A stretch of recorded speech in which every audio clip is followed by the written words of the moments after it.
I'll say welcome everyone to the Wednesday, November 13th caucus and work session of the Albany Common Council. Mr. Jimenez, please call the roll.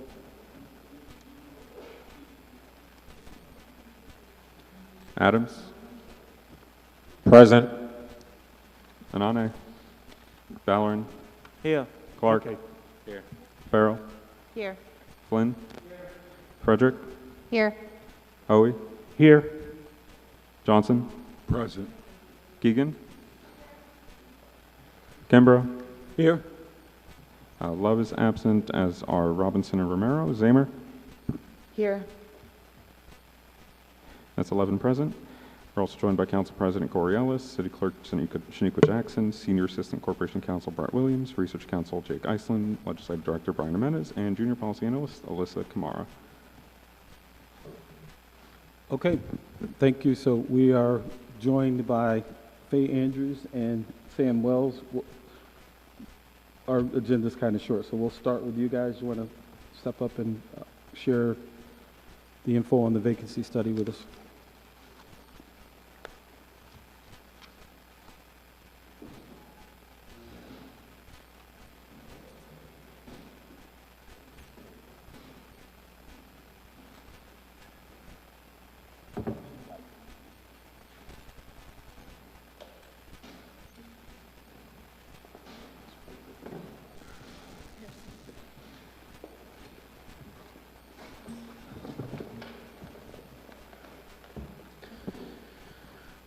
Good evening. Everybody can hear me?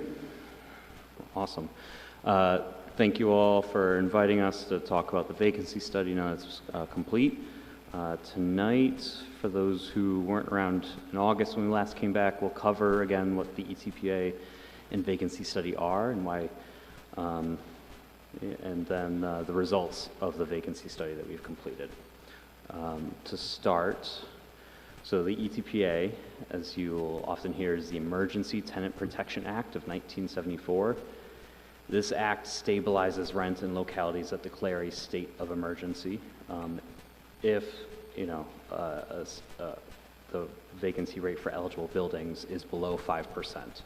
An emergency declaration must come from a common sense approach and a good faith study derived from precise data. So how do we determine that there's a vacancy rate below 5% for eligible buildings? We do that by conducting a survey of all eligible housing accommodations that's unbiased, it's not arbitrary or capricious. The goal should not be to achieve a specific political result, but to find out what the vacancy rate is. And then just a quick note, rent stabilization is different from rent control. Both terms were thrown around frequently by multiple parties during the vacancy study. For more information on the differences, there's a fact sheet from New York State HCR that we're happy to give you. So when we were conducting the study, we were sort of guided by this principle that the survey was to be completed in a statistically sound, professional, and unbiased manner that adheres to state law, so that if the vacancy rate were below 5%, it would survive likely multiple legal challenges. And so when we were coming up with the methodology in the survey, we looked at state law. We used the U.S. Census Bureau's definition of a rental vacancy rate. We looked at best practices from other cities and the state. And we looked at emerging trends from ongoing lawsuits in Kingston, Newburgh, and Poughkeepsie. So the rental vacancy rate, according to the U.S. Census, is the proportion of rental inventory which is vacant for rent. You may remember a few of these slides from last time because they're the exact same. This is the definition we used, and in practice, this rate is calculated as the number of units legally available for rent, minus confirmed occupied units, minus vacant units due to construction, repairs, or being used for storage or some other non-residential use. Sometimes you hear the term warehousing used to describe this. And minus vacant units not made available for rent by the property owner. And there's a difference between gross vacancy rate and net vacancy rate. If you read all the other vacancy studies that have been done in the state, the rental vacancy rate that we are looking to find for the purposes of the study is the net vacancy rate. So it's the number of vacant units available for rent minus the vacant units unavailable for rent and minus the exempted units. Similarly, on the bottom, total number of units minus the vacant units unavailable for rent and the exempted units. Those units unavailable for rent and that are exempted are taken out of the equation entirely. So we understand that you all received some concerns as to the vacancy study. A couple things we want to set straight about what we've heard. So a false claim that we've heard is that units must be eligible, rentable, and marketed to be counted.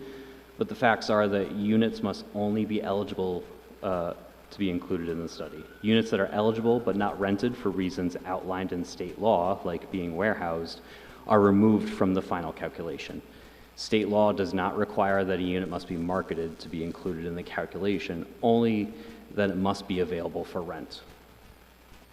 You may have also heard a claim that units must have an ROP to be eligible. The facts are that New York state law does not require that units are registered with a local rental dwelling registry in order to be considered eligible. Another fact is that we all know some residential units are being rented without an ROP. Ignoring those units would have created a legal fiction, which surely we believe would have been successfully challenged in court. Every property that city staff came across during the study without an ROP was scheduled for an ROP inspection, making them safer than they were before. UTA sent you a list of concerns that removes properties reporting vacancies without ROPs in order to achieve a sub 5% vacancy rate. Their calculations miscounted multiple properties with ROPs and did not remove any properties without ROPs that reported 0 vacancies. Those two errors combined resulted in an artificially low vacancy rate that, if challenged in court, would likely lose. So which buildings are eligible? Buildings that are eligible for the vacancy study are buildings with 6 or more units and were built prior to 1974. There are exclusions according to state law. These are housing accommodations containing 5 or fewer dwelling units built on or after January 1st, 1974, built as commercial prior to 1974 and converted to residential afterwards. Housing accommodations in buildings completed or buildings substantially rehabilitated as residential units on or after January 1st, 1974. Motor courts, tourist homes, apartments that are already rent controlled, including those owned and run by Albany Housing Authority or subject to rent regulation already through the state or federal programs. And not-for-profit units, including buildings owned by hospitals, owned by colleges, owned by not-for-profit entities operating for charitable or educational purposes. So something we grappled with and something that's still ongoing and evolving in these vacancy studies is the definition of substantially rehabilitated. We talked to New York State Division of Housing and Community Renewal. They provided us with guidance that states that a building has been considered substantially rehabilitated when at least 75% of the building-wide and individual housing accommodation systems have been replaced. We received a number, during the vacancy study, we received several claims of exemptions from property owners. You can see it was included in the report, it's included in the table right there. There's a lot of claimed exemptions that property owners submitted to us during the vacancy study. The majority of which were that their building was substantially renovated or converted after 1974. And you may have heard that the false claim that buildings considered ineligible due to substantial renovation or conversion are to be included in the vacancy rate calculation. The fact is that these buildings are to be excluded from the vacancy rate calculation, and this is according to state law. We confirmed this with New York State Division of Housing and Community Renewal, and this has been confirmed in court in the New York State Supreme Court. In fact, the city of Newburgh's vacancy study was successfully challenged in state Supreme Court for including an exempted building in their vacancy rate calculation. Including this subset of buildings would not bring the rate down to 5%. This subset of buildings had a vacancy rate of 7.44%. So our process, again, this is the same slide as last time, but we started by sending 429 letters to ETPA eligible properties. You can see, we sent out multiple email reminders, multiple mailings. We made phone calls. We actually, gathered up, I think, 8 staff in the Department of neighborhood and community services over May and June to help make phone calls when we couldn't secure someone to do it otherwise, thanks to it being an election year and those services being in high demand. We really did a lot of outreach April, May, June, and a little bit into July to property owners to make sure that they received the survey and were able to respond to it. Following June, really starting in July, we started to do quality control work, really checking answers and responses to make sure they all made sense. This included additional phone calls to property owners, a review of assessment records from the recent reassessment, a review of water usage and APD calls. We did complete some site visits, and we did review, as you saw before, the extensive number of claimed exemptions that property owners supplied to us. And so another concern you may have heard was that the study was not conducted quickly enough to account for college students leaving town. You may have also heard the claim that the study's failure to utilize a point-in-time reference allowed landlords to complete their response when vacancies were high. But the facts are that 77% of the recorded responses were collected before Albany and St. Rose held their graduation ceremonies. Only 5 responses were collected after May. And the other fact is that the New York State court system has repeatedly confirmed that any response, no matter when we receive it, is a representative and essential response that the city must take into consideration. Again, the city of Newburgh study was successfully challenged in state Supreme Court, in part for ignoring an additional late response from a property owner. And the fact is that a person does not need to be physically present in a unit in order for the unit to be counted as occupied, as long as there's an active lease and someone is paying rent for that unit. And if you're familiar with college students, most college students maintain leases well before and after the start and end of the spring semester. Most college students live in newer apartment complexes not eligible for ETPA, or in 1 to 3 family homes, again, not eligible for ETPA. ETPA eligible properties typically, not always, but typically aren't competitive for cost-conscious students, nor are they competitive for the students who are more amenity-driven. They want the newer apartment complexes are the ones that were recently rehabbed, again, not eligible for ETPA. You may have also heard the claim that city staff did not complete enough site visits to verify the study findings, but the facts are that property owners do not have to provide city staff with access to their buildings. New York state law does not require site visits to be completed as part of a vacancy study, and city staff in Kingston and Newburgh told us that they describe site visits as generally ineffective in confirming vacancies.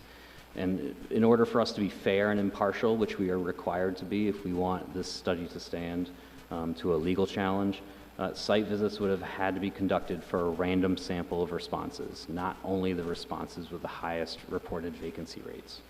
Completing a large number of site visits on top of that is just not feasible for city staff, as staff could not be guaranteed physical access to all properties, nor could we be guaranteed access to all units within a property, meaning that we would have had to do multiple site visits per property. So here are the results of the study. To start, we had 431 properties included in the study. You'll notice this is slightly different from the 429 letters that we sent out. We were made aware of two properties that were eligible during the study. So 431 properties included in the study. Out of those 431, 357 of them were determined to be eligible, and 74 of those were determined to be ineligible.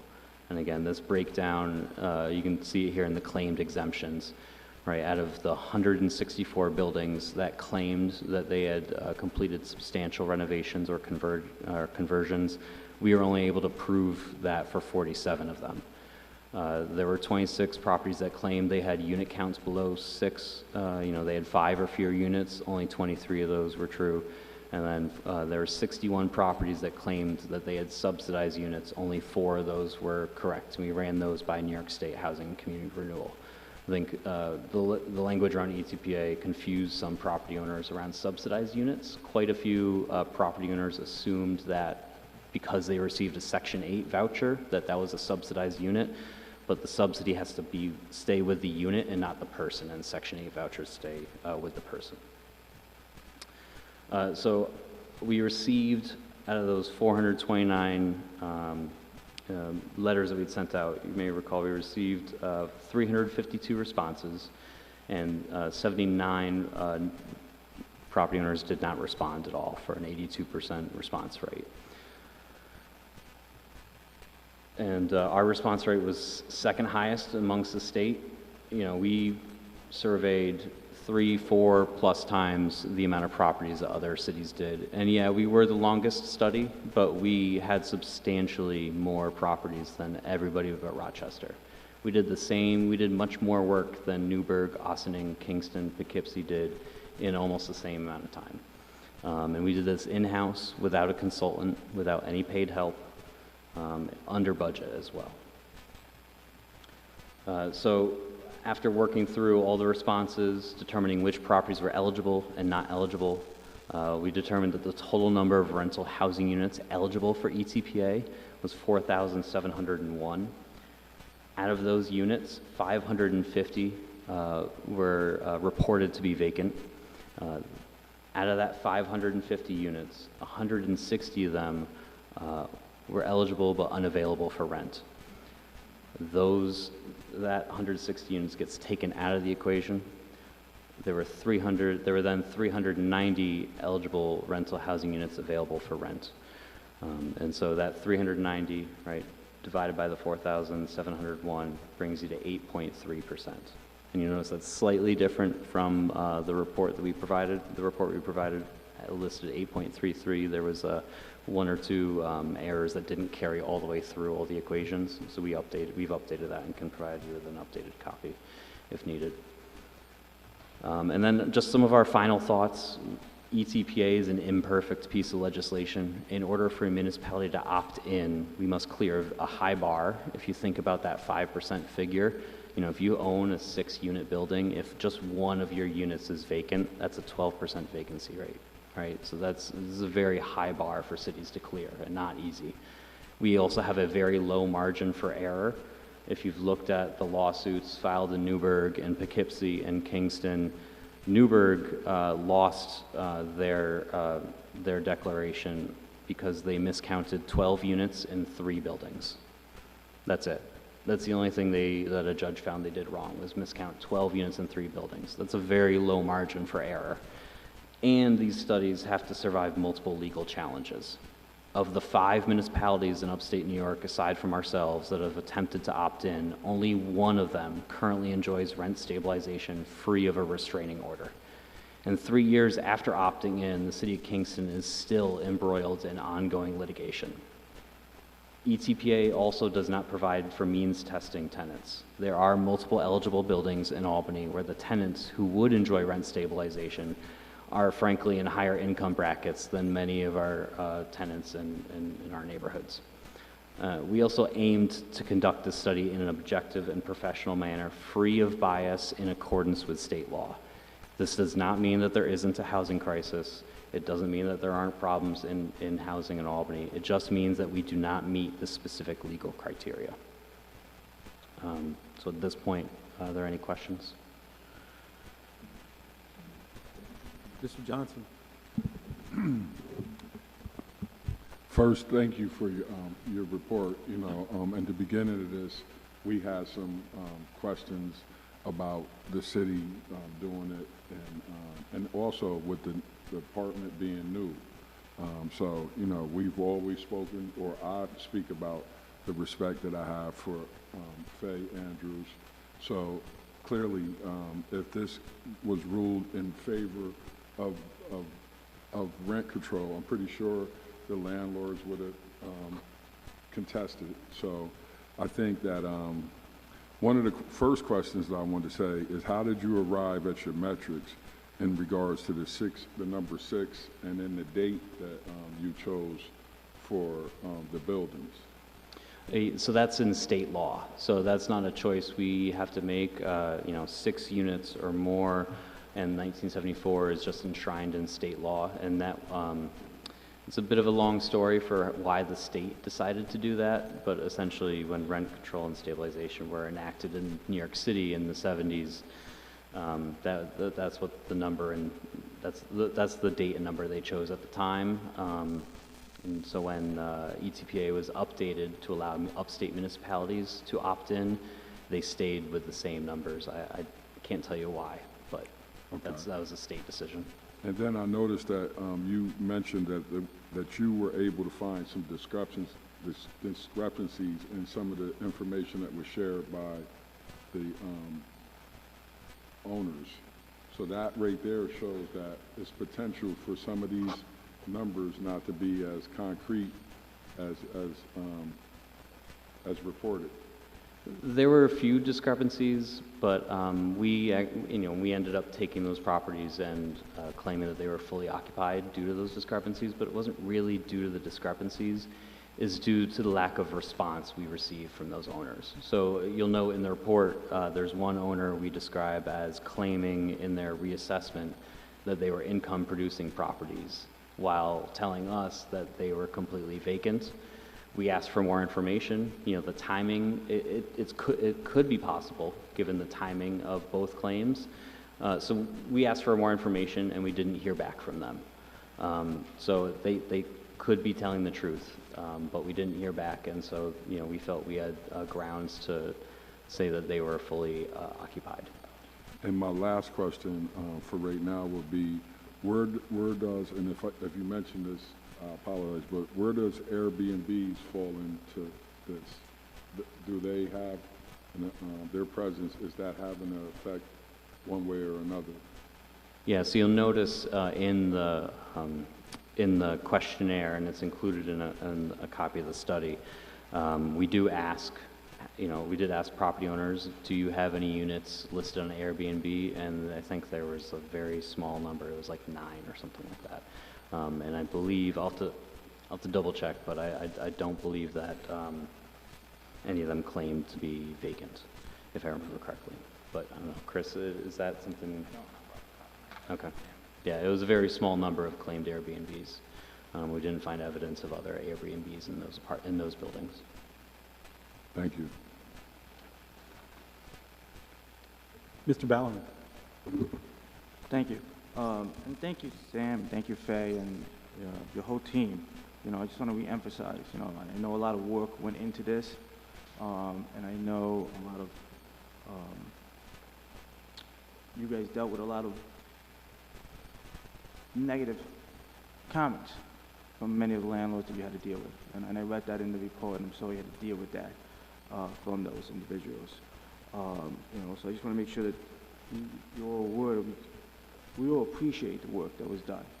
And it's not, I think for those, I just want to be clear, for those who are looking for a second set of eyes, it's not a criticism on the first set of eyes. If you have a doctor that gives you diagnosis of debt, I don't think it's a bad judgment to go and get a second diagnosis just to make sure that that's the diagnosis you have and the type of treatment you have. So I just want to be clear about that for those who are looking for a second diagnosis, it's not an insult or a put down for the work that was done to get the first diagnosis. I just want to make sure that that's out there. I also think it's important that some background information is shared. For years, we have been told by Capitalized Albany, when development is coming forward, that there are waiting lists for people to get into these apartments. They are 98% filled. So that would mean our vacancy rate's around 2%. So for years we've been getting that information. We all agree there's a housing crisis. I think everyone, your report, I think everyone agrees we're in a housing crisis. So when you read that we have 40 units that are claiming 25% market vacancies, 9 buildings that have 50% vacancies, it's hard to take all of that with all the other background and all of the other and say, are these landlords really being honest? And are these landlords really giving us the concrete information that we really should be basing this on? Based on our other historical information that we have and that we've been getting for the last 10 years. So, I mean, I guess my question is, I guess, first and foremost, thank you. I just want to make sure that's very clear, because I do think there's some who feel like there was an attack on the department, and it wasn't. I want to make sure that that's clear. You know, asking for a second eyes has never been an attack on the department or the people that did the work, okay? I can't imagine the nonsense you had to deal with. I've read some of it in the report, but I think it's unacceptable.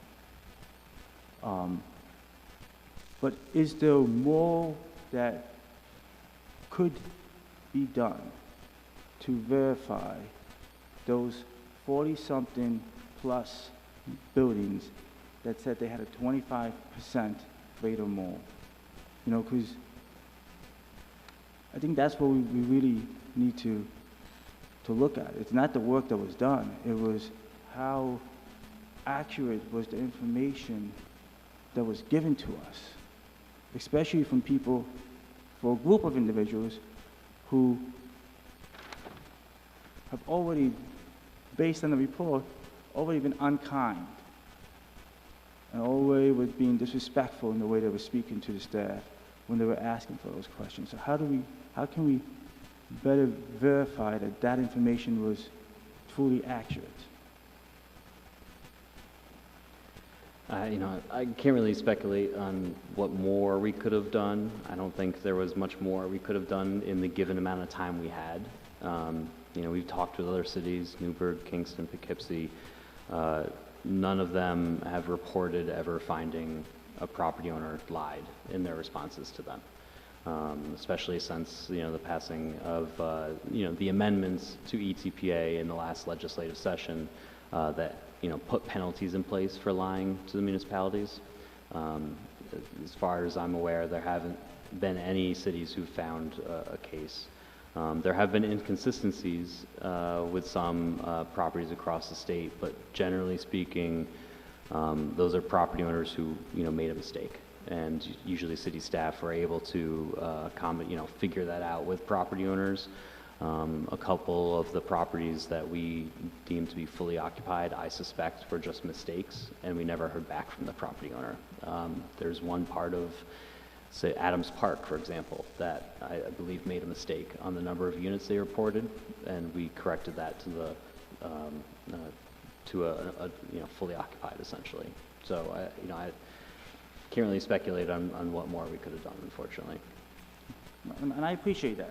I mean, I appreciate that. I am, as the young people say, suspect. I'm not young anymore, but I am suspectful of not the information that was presented by your department, but the information that was given to your department. I mean, that's where I have my concerns. My concerns is that I'm not sure, I don't trust entities that, you know, claiming 25% vacancies and 50% vacancies at the same time where we know we're in a housing crisis. And we've been told for years that 98% of our properties are being, you know, occupied. And, you know, I'm sorry, I'll let you go. I'm sorry, Commissioner. So I think we've got two different sets of data. So when you hear that from Capitalized Albany, we're talking about properties built way after 1974. The only properties we can look at with this study were built prior to 1974. So it's not a big picture look at what really the vacancy rate in the whole entire city is. And second, you know, we can't go into an apartment complex and say, hi, we're from the city, we want to verify your responses on your survey. They're not going to let us in. And there is also a fine associated with, if they're untrue, if they're not truthful on their survey, there is a fine that can be levied, on those. But, I mean, I don't know really how much more Sam and the rest of the team could have done to verify those responses. Yeah, the other thing I would say too is that if you look at some of those properties that report high vacancies, frankly, if you're a tenant with a choice, they're not competitive. If you have options, and the options are limited right now, but we're not just, tenants aren't just constrained to the city of Albany. They're looking regionally. They get to compete. They get to compare apartments in Troy and Albany and Schenectady and in Colony.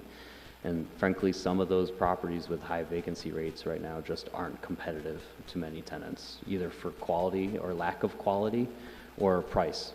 I've had many, I've had quite a few close friends and family members recently move, and some of them have moved outside of the city of Albany because they couldn't find something that provided them the amenities they wanted, or it wasn't, at a price that they felt was fair.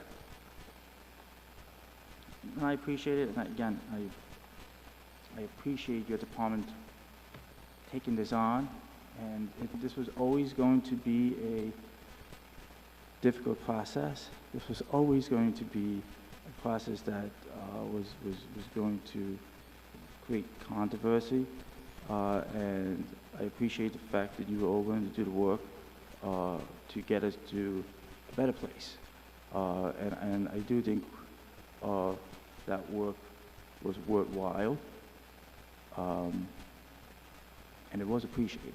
I just want to make sure that that's clear. Thank you. Ms. Frederick?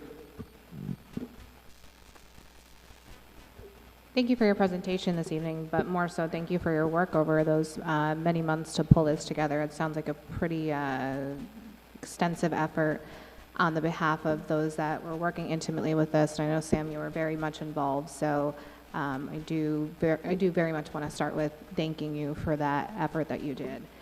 I think one of the, I've been listening to various public comments, advocacy groups, and obviously as chair of the Finance Committee, being a part of this process.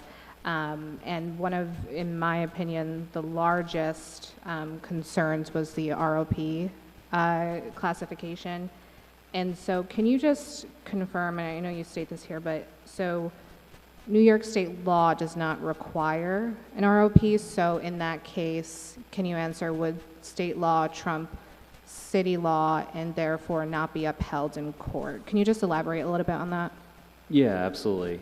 We confirmed this with New York State Division of Housing and Community Renewal with their Office of Rent Administration, who would be, enforcing this if it were below 5%. State law does not require an ROP to be present for a building to be considered eligible. In fact, Austining, they performed their study in 2018 that found a sub 5% vacancy rate. They didn't have a rental dwelling registry until the past year. So they performed a study and opted in without a rental dwelling registry entirely. So it's not required by state law whatsoever. Okay.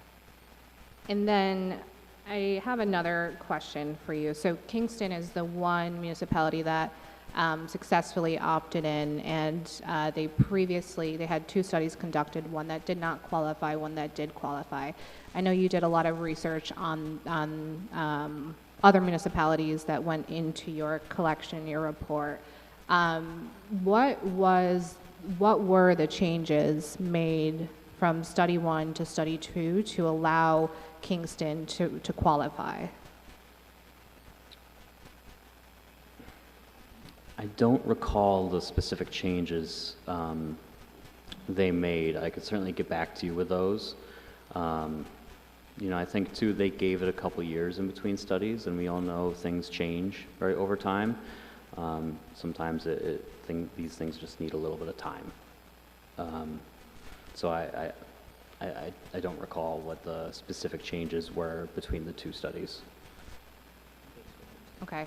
And I guess responding. Oh, I think, sorry, Chris just actually reminded me, one was during COVID as well. It was right during the pandemic.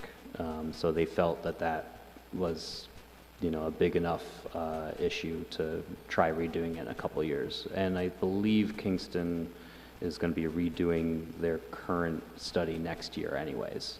I think when their council passed, opted in to rent, to ETPA, they put in a requirement that it be redone every 3 years. Mm-hmm. Okay. And to respond to that, one of the concerns that were expressed by fellow council members during Finance Committee when we were discussing this particular item is if we were to do a second study so quickly after your results, so within a year time frame or a few months, how that would uphold in court. Do you think there's any merit to that concern, being that if you have two studies conducted so close to one another, can you trust the results? I don't know that we can really speculate on how that would or wouldn't hold up in court. It's certainly a situation we haven't seen before. I don't know. Chris, I don't know if you wanted to weigh in on that. No, I think it's right. It's hard to speculate, but it's likely that this study that was conducted would be used as evidence against another study that would show a lower vacancy rate if it was conducted so quickly after. But again, hard to speculate, but it's possible. Understood. So there's no set requirement to time. You can conduct as many, many studies as a municipality deems fit. No threshold between when they can be conducted. That's my understanding. Okay. Yeah, that's my understanding too. We could conduct them one after another, I believe. But so there's no, in the state legislation, I don't recall seeing any stipulations on that. Okay. Thank you very much. Mr. Hoey? Thank you, and thank you for your presentation. The statement was made tonight that there's a housing crisis in the city, but I think it's more there's an affordable housing crisis because, we just put up the landmark apartments on Fuller Road, and they do have leasing signs out there, but they sell for $2,200 to $2,600 a month. So, a lot of people just can't afford that type of property. So I'm looking at your numbers. You said for the pre-74, there's 4,701 units. Do we have any idea how many units in the whole city right now that we have? Yeah, so we included a table on that in the report. Sorry, let me pull it up. I don't want to speak without looking directly at it, but we did a little bit of an analysis on that, on what percentage of the city's units we believed this represented. There we are.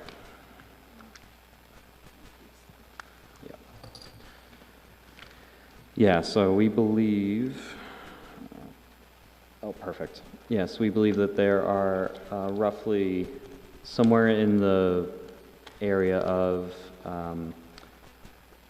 roughly 32,000 rental units in the entire city, roughly, give or take.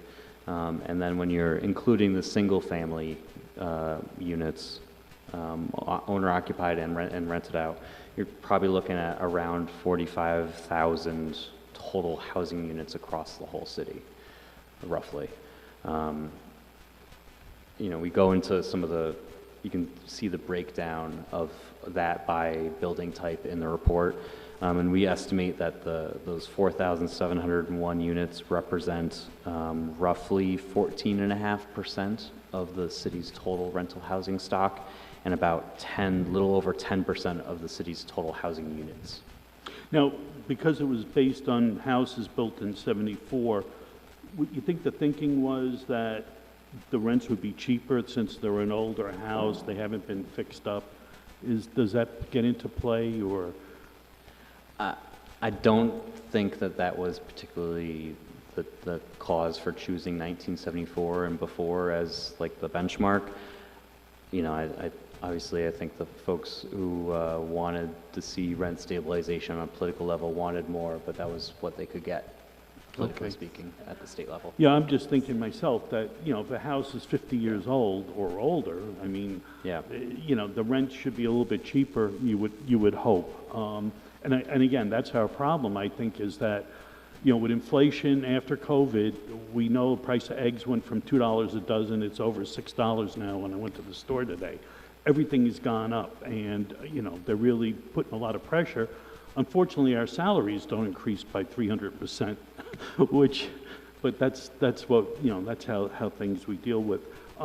Is it true, I had heard that, you know, 60% of the property in the city is non-taxable because it's either nonprofit or, you know, state or federal owned.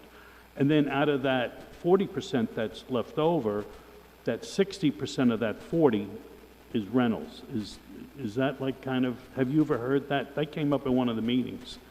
I haven't heard that. I haven't had a chance to dive into that, so I couldn't tell you. I don't know, actually, I don't know if, it might be a better question for Trey or probably not Gideon. I don't know that he would have that kind of an understanding of the city's housing, you know, properties, but Sure. we could certainly look into it. Okay, I'd just like to know because it's just numbers and we're putting a lot of pressure on the single families. Thank you so much for your presentation. Ms. Farrell? First and foremost, I really want to thank you for all of the work that went into this. I know it was a huge amount of work.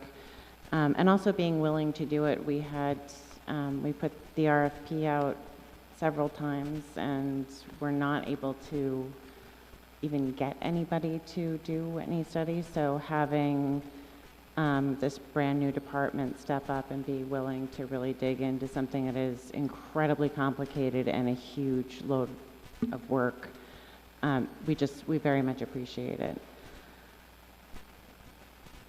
One of the things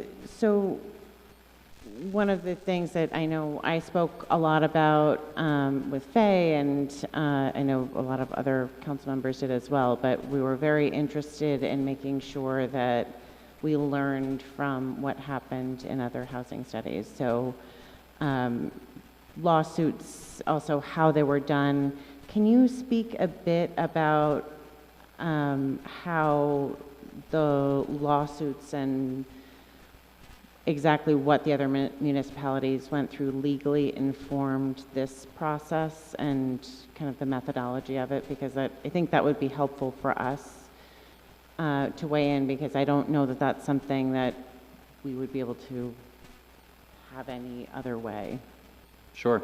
Yeah, happy to. We, you know, we sort of spoke about this last time we were here. So I actually have a few slides left for this. So, right, Kingston, you know, all these lawsuits are filed by the same group, the Hudson Valley Property Owners Association. They're lawyers based out of Schenectady. So we know they're close by. They've foiled us 3 times during this process. Each time, both Kingston, and we've provided you, I think you guys have a copy of these slides. Newburgh, each time they claim that the study was defective. Really, they've been focusing mostly on mathematical errors. You know, so what they've claimed is that what we've seen commonly is the most commonly used tactic we've seen property owners supplying late responses after deadlines have been passed, but before the council has voted to opt in. You know, we've also seen claims, you know, where municipalities have legitimately messed up the math, right? They've improperly calculated the vacancy rates, and they pour over all the math in every single property and check it against the property owner's records.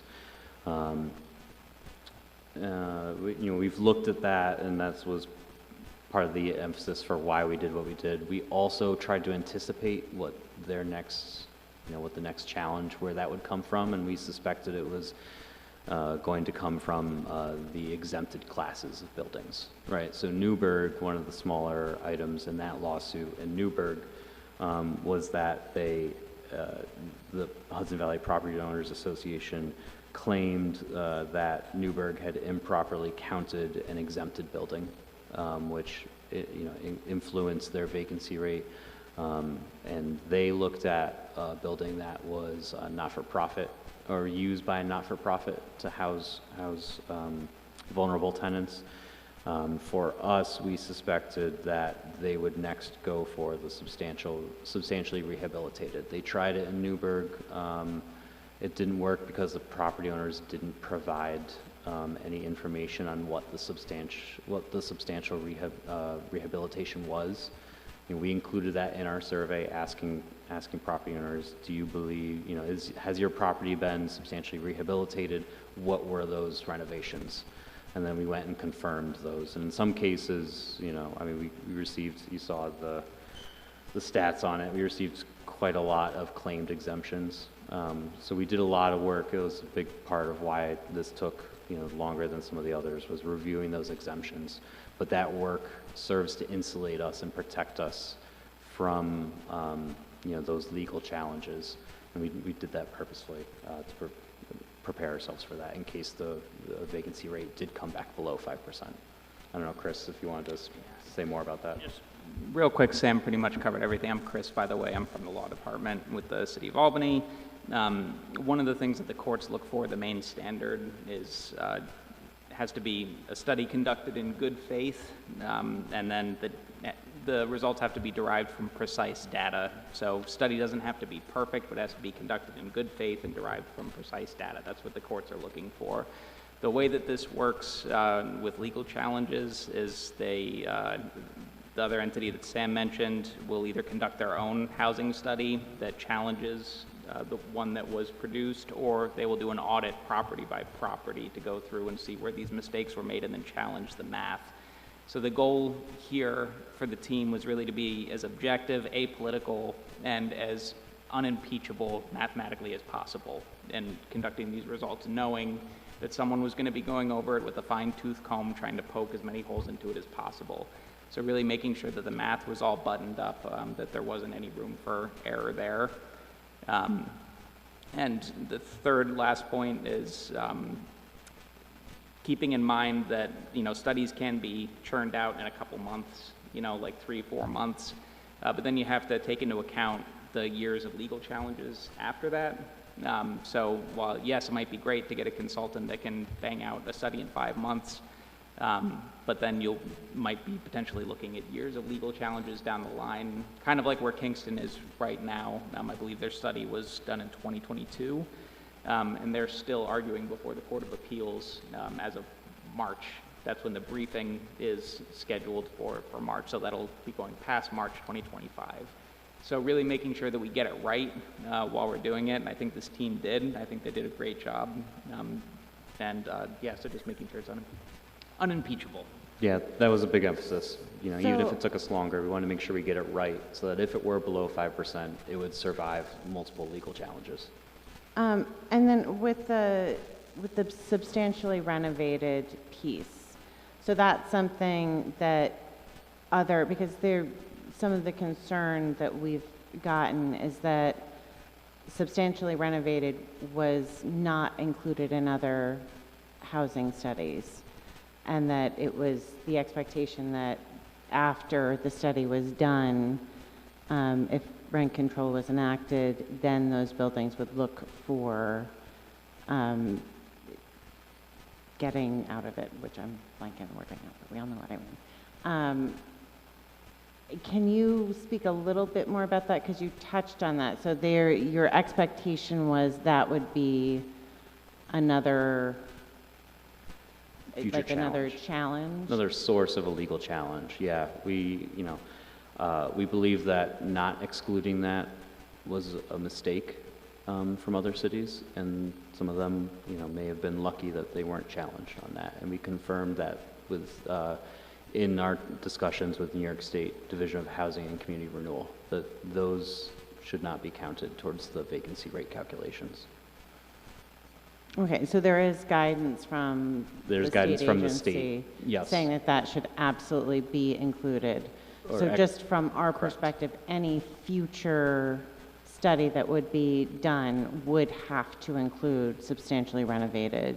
Right, you would have to exclude that subset, and the commissioner, we asked him if he would be willing to speak with you all if you had questions about that, and he is. So if you'd like to talk with Woody from New York State Housing Community Renewal, he's happy to discuss that with you all. I just wanted to add to that even if we had included those substantially renovated properties, the rate would not be below 5%. And we, not to challenge everybody, but we did talk every time we came here about excluding those properties, and we were not challenged on that any other time until after the study came out, so. No, definitely appreciate that. And then my other question is, just as you went through the other cities, and you have spoken to this a bit, but I just think it's helpful to have the discussion all at once, how those studies and the process of them informed this study specifically, because I know that there's a wide range of how the studies went, how they didn't go, how they were challenged, what the expectation was. And this is new. I mean, this is definitely a new thing. So it's not as if there's, hundreds of years of housing studies that you can go back and look at. This is that was one of the reasons why we had issues with our RFPs, is there just wasn't, people just didn't do this very much. So if you don't mind speaking to that a bit.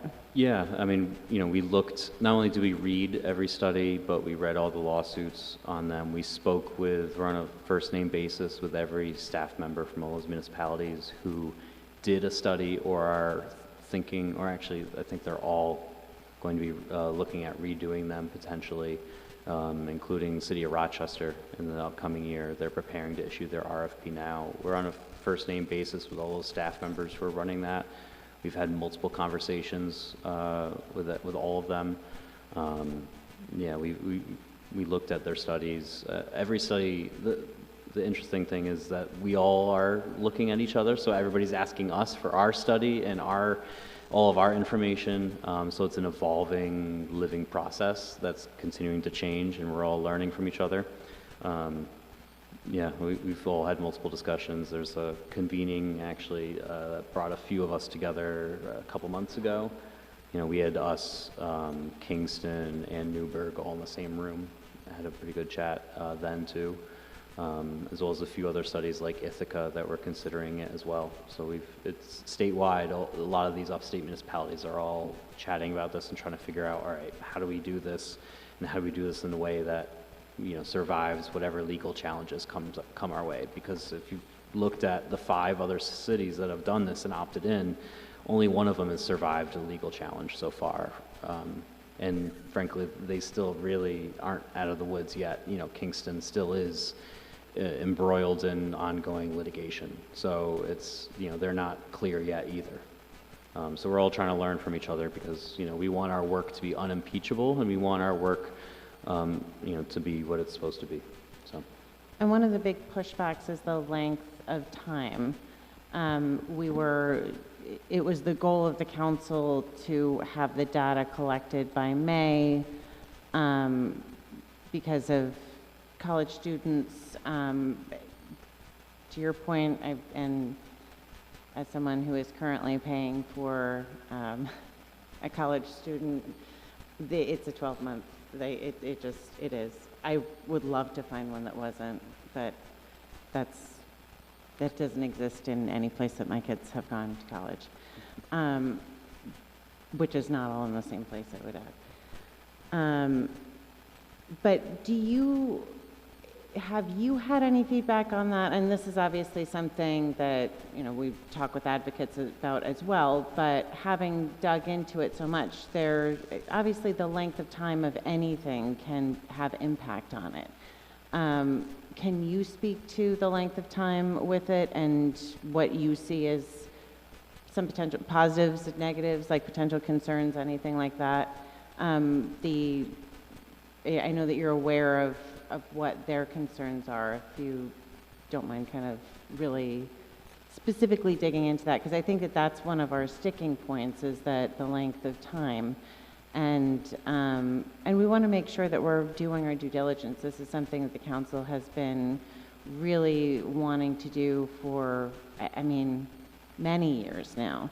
So just ensuring that what our due diligence is done, I think it's an important conversation to have in every area.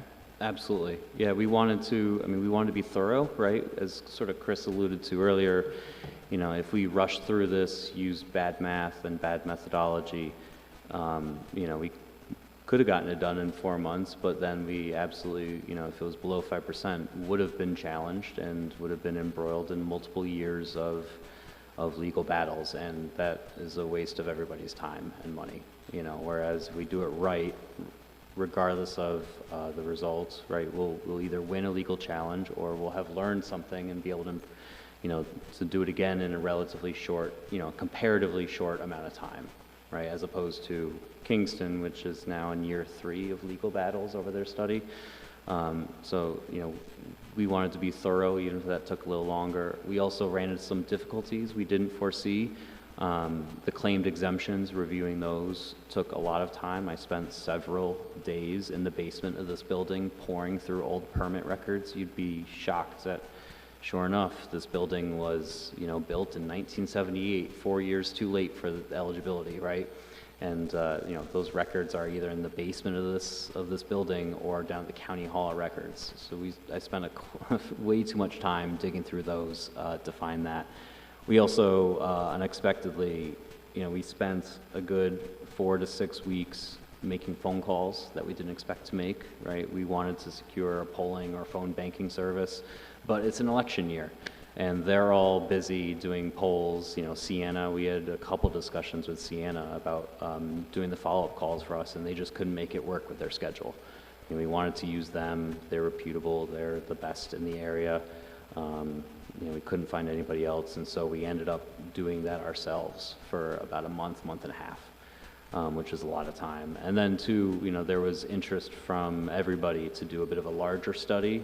So, you know, in between getting all the mailings set for the ETPA study, we had this larger study that we were also trying to complete, and we still haven't been able to dive through that data yet. You know, I'd love to get into that and report on some of that to you all, but we just haven't had the time, and that took up additional time as well, on top of us performing our normal jobs along with doing this study. It was a lot of work. I have to admit, there are some things with vacant buildings and blight that I'm desperately behind on that I would very much love to catch up on.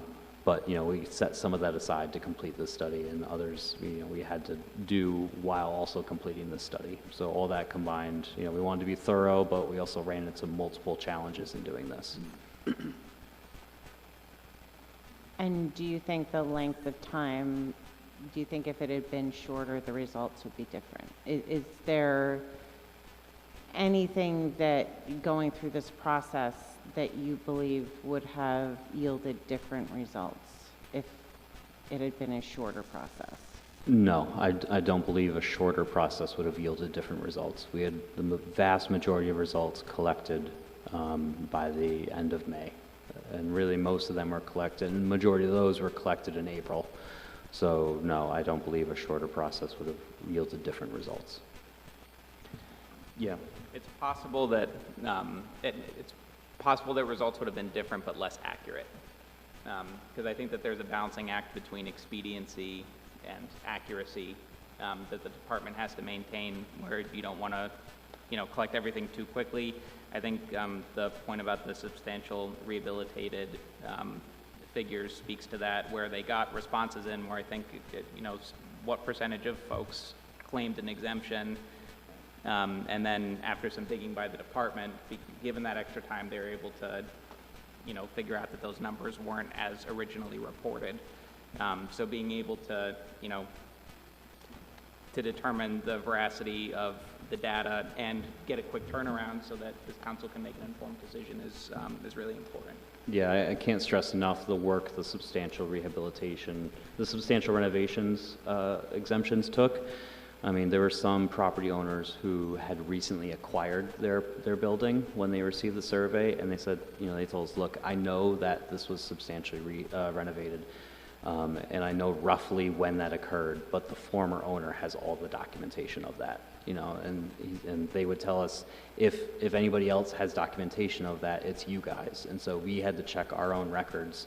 You know, EnerGov, the system that Buildings and Codes currently uses to document permits and code violations, they also have some old records that they've scanned to their G drive, and then there's all the records in the basement of this building and in County Hall records. And we had 164 property owners claim that there were substantial renovations to their property that made them ineligible for the survey. So we went through 164 of those and only found 47 of them to be proven correct.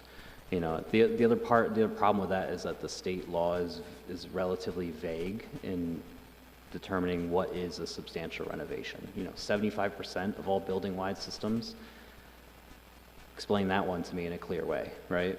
And so we would go back and forth. Well, they said they did X, Y, and Z, but, you know, A, B, and C weren't also included. You know, where's the threshold for this? It wasn't an easy task, and if it weren't for Division of Housing and Community Renewal assisting us, it would have been near impossible. Thank you all again for all the work, and I think we appreciate all the work, but you really are articulating some of those things, shows exactly how much it was. Thank you. Ms. Zamer. Thank you, and thank you all for the enormous amount of work and energy and diligence you put into this work and this study. My question is,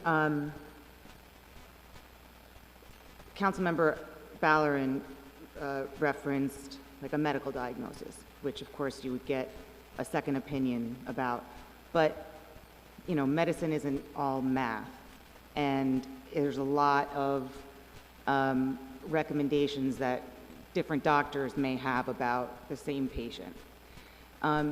My question is, would a paid consultant that maybe has more resources, or would they, is there something that they might be able to do with more resources that you guys weren't able to do? And it sounds to me like you did check your math, you did go back time and time again to make sure your results were accurate. Is there anything that you can think of that you lacked resource-wise that a paid consultant might be able to provide? Yeah, I can't really think of anything, honestly. Okay, thank you. Okay, well, Mr. Johnson and Mr. Ballerin. So,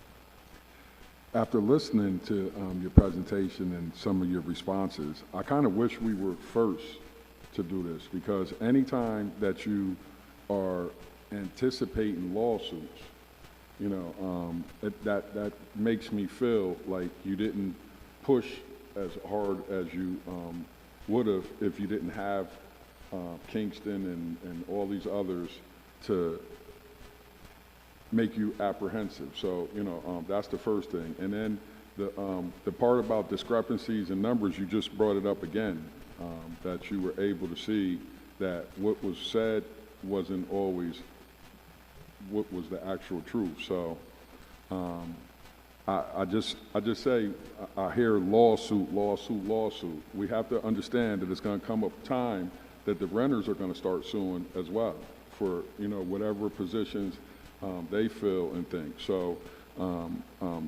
many times in your presentation, lawsuit came up, and it just makes me feel that that's another reason why I would probably definitely be supporting independent group to do it, because you said when Councilwoman Zamer asked if it was any mechanisms that were available to an independent, you mentioned that the Sienna study wasn't available, you know, that poll wasn't available to you. So that right there, I'm pretty sure that an independent source would be able to have a different avenue to address that. So I just don't feel like it was a hard enough push, you know, for some of the things that you're sharing with me, you know, that came out of your presentation, that you're reluctant because you anticipate a lawsuit. It's going to be a lawsuit either way. So the harder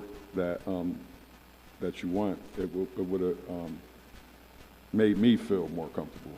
Thank you. I don't think an independent consultant would have been able to get Sienna either, because as I said, Sienna had other commitments that they were already assigned to. So unless that consultant was going to, I mean, I can't see a consultant getting Sienna either. That's a hurdle that they would have ran into as well. It's not unique to us. And, it, you know, by all means, yeah, you know, we would rather spend a little extra time to get it right so that it survives the lawsuit, as opposed to getting it wrong and essentially leaving tenants without that protection for 2.5 years while we go through a lawsuit, right? You know, Poughkeepsie currently under a restraining order. They found a less than 5% vacancy rate. They can't enforce it right now because they are under a restraining order from a lawsuit. Newburgh lost their lawsuit.